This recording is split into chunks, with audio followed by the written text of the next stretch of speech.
ආයුබෝවන් දුවේ එඩියුකෝ guidance video පාඩම් මාලාවේ තවත් වීඩියෝ එකක් එක්කයි ඔයගොල්ලෝ දැන් සම්බන්ධ වෙන්නේ. අද පාඩමක් කිව්වට අද ඇත්තටම මම තෝරගත්තේ අභ්‍යාසයක්.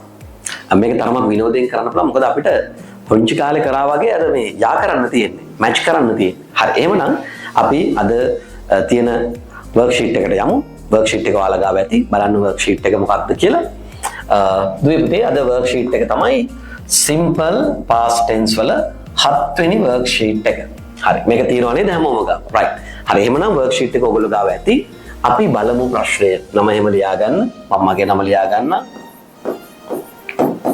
right. චානක කියලා මම ලියා ගත්තා. ඔයාලගේ නම ලියන්න. පිළිවෙලට මේ වැඩ ටික කරන්න. හරි. match the verbs with their past form. past form. past form කියලා කියන්නේ අතීත කාලය එක්ක මැච් කරන්න කියලායි කියන්නේ. right. එහෙමනම් මම දුවේ පුතේ ක්‍රියාපද ටික විතරක් ඉතුරු කරගන්නවා. ඔන්න දැන් ඔයාට පේන්නේ ක්‍රියාපද ටික විතරයි. හරි නේද? හොඳයි. එහෙනම් වර්තමාන ක්‍රියාපදයට අතීත ක්‍රියාපදය ගලපන්නට ඕනි. ඒක තමයි අපිට කරන්න තියෙන වර්තමාන ක්‍රියාපදයට අතීත ක්‍රියාපදය ගලපන්න ඕනි. past form එක. right. දැන් අපි බලමු මුලින්ම go කියලා පදයක් තියෙනවා. go කියන්නේ යනවා. go කියන්නේ යනවා. හරි. go කියන යනවා කියන පදේ අතීත කාලය කියා වෙන්න බෑ නේද? go යනවා නම් අතීතේ ගියා. දැන් කොහෙද ගියා තියෙන්නේ? දැන් ඔයාලට පේන්න ඕනි. මෙන්න තියෙනවා went කියලා. එහෙනම් අපි go එකේ ඉඳලා went එකට ඔන්න යා කිරීම කරා මැච් කරා. එහෙනම් go එකේ අතීතය went ගියා. ඊළඟට තියෙනවා come කියන්නේ එනවා. come කියන්නේ මොකද්ද පුතේ? එනවා. එනවා නම් අතීත කාලය මොකක්ද? ආවා වෙන්න ඕනේ නේ. ආවා කියන්නේ මොකක්ද? right. ආවා කියන්නේ මොකක්ද? දැන් මතක් වෙන්න ඕනේ මටත් කලින්. ඔව්. come එකේ අතීතය came. ඔන්න එහෙනම් came තියෙන මෙන්න මෙතන මේ. එහෙනම් come එකේ ඉඳලා came එකට අපි යා කරගන්නවා මැච් කරගන්නවා. right. ඔන්න දෙකක් හරි. තුන්වෙනි පදේ eat කියන්නේ මොකක්ද? ඔයාලට මතක් වෙන්න ඕනේ ක්‍රියාපද මතක් වෙන්න ඕනේ කනවා. eat කියන්නේ කනවා. එහෙනම් කෑවා කියලා කියන්නේ මොකක්ද? eat එකේ අතීතය කෑවා කියන්නේ ate. ate. එහෙනම් මෙන්න ඉන්නවා ate. හොඳයි. ඊට පස්සේ තියෙන drink drink drink කියන්නේ බොනවා. පුතේ මේවා පාඩම් කරගන්න. අනිවාර්යෙන් ස්පෙලිංස් පාඩම් කරගන්න. බොනවා. එහෙනම් අතීතයේ බිව්වා වෙන්න එපා. බිව්වා කියන්නේ කොහොමද? drank මෙන්න ඉන්නවා පල්ලෙහා. මෙන්න drank drank කියන්නේ බිව්වා. play කියන්නේ සෙල්ලම් කරනවා. පුංචිල ලියා ගන්න. ඔයාලට පුළුවන් විදිහට ලියා ගන්න. සෙල්ලම් කරනවා. play. මෙයාගේ අතීත කාලයේදී ඔන්න ed එකතු වෙලා හැදෙන්නේ played. මේ played මේ දෙන්නේ. එහෙනම් play එක අරගෙන එනවා played. එන්න played ගාවට අරන් ආවා. ඊළඟට read read කියන්නේ කියවනවා. read එකේ අතීතය read. හැබැයි අකුරු එකමයි මේ තියෙන්නේ. pronounced read කියලා. ඒ කියන්නේ read කියලා කියවන්නේ. හැබැයි අකුරු එකමයි. read එකේ නම් අතීතය read. මෙන්න ආවා read ගාවට. 7 වෙනි පදේ write කියන්නේ ලියනවා. එහෙනම් ස්පෙලිංස් පාඩම් කරගන්න.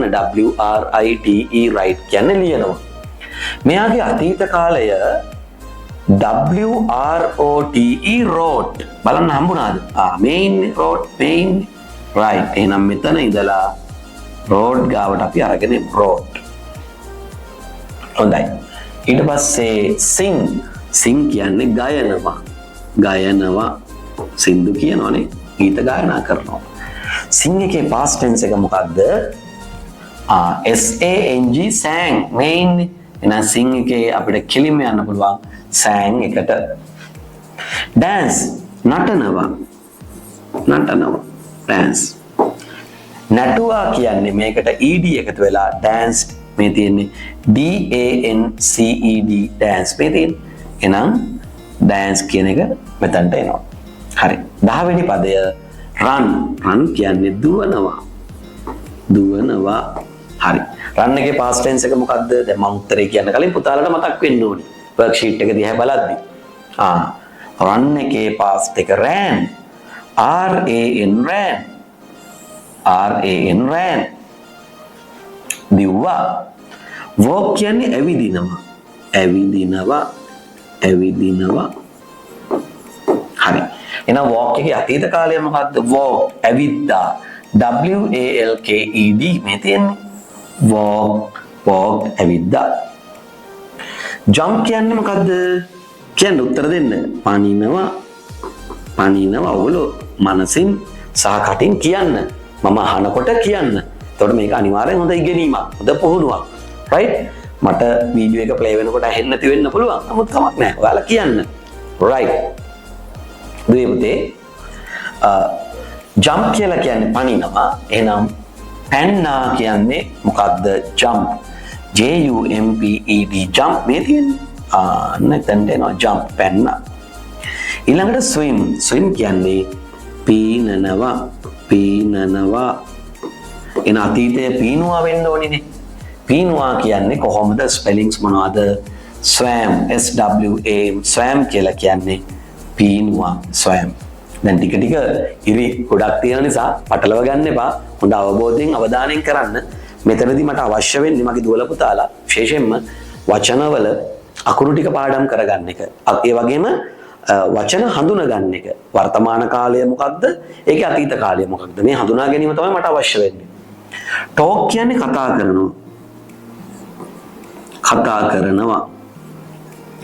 කරනවා. TALK මෙයාගේ අතීත කාලය TALKED talk. කතා කළා. sleep කියන්නේ නිදා ගන්නවා. sleep කියන්නේ පුතේ නිදා ගන්නවා. නිදා ගන්නවා. දැන් sleep එකේ අතීත කාලය slept. SLEPT slept මේ ළඟම ඉන්නවා නේද? slept. ඊට පස්සේ ගොඩක් හුරු වචනයක් නිතර පාවිච්චි වෙන වචනයක් තමයි cook කියලා කියන්නේ. උයනවා cook. එයාගේ අතීත කාලය cook. COOKED cook මේන්නේ. cook. ඊළඟට clean පිරිසිදු කරනවා.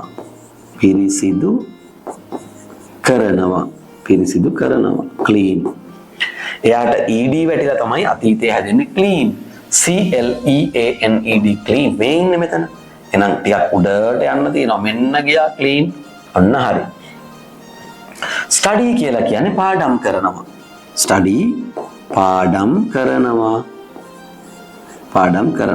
right. study එයාගේ අතීත කාලය studied වෙන්න ඕනේනේ. STUD පුතේ y වලින් අවසන් වෙන පදය අපි කතා කරා පළවෙනි වීඩියෝ කීපෙදී කතා කරා y වලින් අවසන් වෙනකොට ඒකේ අතීත කාල ක්‍රියාපදය හදාගන්නේ y ඉවත් කරලා IED දානවා. මොකද y වලට කලින් AEIOU අකුරක් නැති නිසා. එහෙනම් study තමයි මෙන්න studied වලට ගියා. ඊළඟට teach කියන්නේ උගන්වනවා. එයාගේ අතීත කාලයේ වෙනස්ම විදිහකට හැදෙන එක irregular verb එකක්. taught.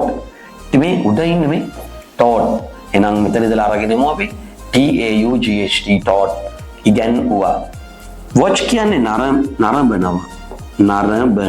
නරඹනවා. මෙන්න එයාගේ අතීත කාලය WATCHED watched කියලා අපිට ගන්න පුළුවන්. එයා ළඟම ඉන්නවා. watched. හොඳයි. එහෙනම් මගේ දුවේ පුතේ අද මේ වීඩියෝ එකෙන් අපි බලාපොරොත්තු වෙන්නේ අතීත කාල ක්‍රියාපදයක් හඳුනා ගැනීම. සමහර අතීත කාල ක්‍රියාපද හැදුනේ කොහොමද? ඔයාට දකින්න ලැබුණා ED එකතු වෙනවා. සමහර ඒවාට ED එකතු වෙනවා. සමහර ඒවා එහෙම්මමයිනේ. දැන් READ read එක READ read උනා. ඒ අකුරුමයි. තව සමහර ඒවා වෙනස්ම විදිහකට irregular ක්‍රමයකට හැදිලා තිබ්බ මොනවද? දැන් අවසානට අපි කතා කරේ teach TEACH teach එක TAUGH taught උනා.